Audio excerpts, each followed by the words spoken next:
ভাই মাফ করে দেন, ভাই আমার মাফ করে দেন, ভুল হয়েছে, আমার ভুল হয়েছে, আমার মাফ করে দেন। 4 অক্টোবর নর্থ সাউথ বিশ্ববিদ্যালয়ে ঘটে যায় এক চাঞ্চল্যকর ও বিতর্কিত ঘটনা। অপূর্ব পাল নামে এক শিক্ষার্থী সামাজিক যোগাযোগ মাধ্যমে এমন একটি ভিডিও পোস্ট করেন যেখানে দেখা যায় অপূর্ব শীষ বাজাচ্ছে আর পা দিয়ে পবিত্র কোরআনকে অবমাননা করছে। ভিডিওটি মুহূর্তে ভাইরাল হয়ে যায় এবং দেশ জুড়ে ব্যাপক নিন্দা ও উত্তেজনা সৃষ্টি হয়।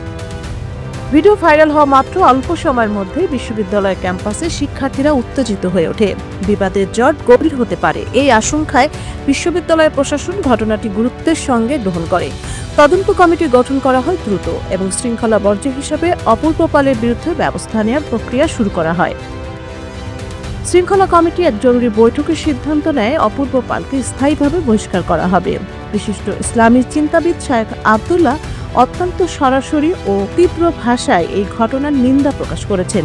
তিনি ফেসবুক ও অন্যান্য মাধ্যমে বলেছেন, এ ধরনের ঘটনা শুধু ব্যক্তির উপর নয়, পুরো সমাজের সংবেদনহীনতায় প্রশ্নবিদ্ধ হয়। অতীতের সব কটূক্তি ও অবমাননাকে ছাড়িয়ে গেল এমন ঘটনার পুনরাবৃত্তি হওয়া আরও ভয়ানক দিক নির্দেশ করে। তিনি আরো বলেন, অনেকেই নিন্দা করে বলেছেন সে মানসিক রোগী, কিন্তু যদি সত্যি সে মানসিক রোগী হয় তাহলে প্রশ্ন কিভাবে এত বড় বিশ্ববিদ্যালয়ে তিনি ভর্তি হয়েছেন এবং পড়াশোনা চালাতে পারছেন।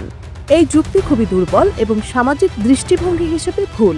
শায়েখ আব্দুল্লাহ দাবি করেন, অপূর্ব পালের বিরুদ্ধে দৃষ্টান্তমূলক সর্বোচ্চ শাস্তি দেওয়া উচিত, যেন ভবিষ্যতে কেউ ধর্মীয় মূল্যবোধ নিয়ে এভাবে লঙ্ঘন করতে সাহস না পায়।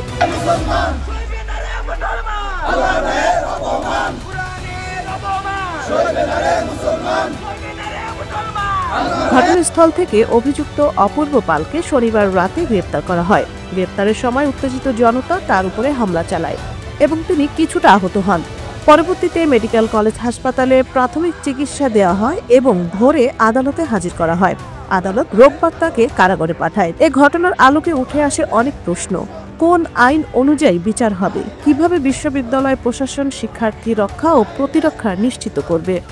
সমাজের ধর্মীয় সংবেদনশীলতার মধ্যে সীমা কোথায় ও কিভাবে বজায় রাখা হবে?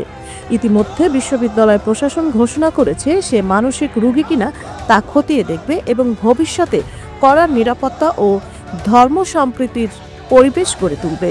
ইসলাম প্রিয় মুসলিম ভাই ভাইয়েরা, সঞ্জিদা জুথি, সারা বাংলা।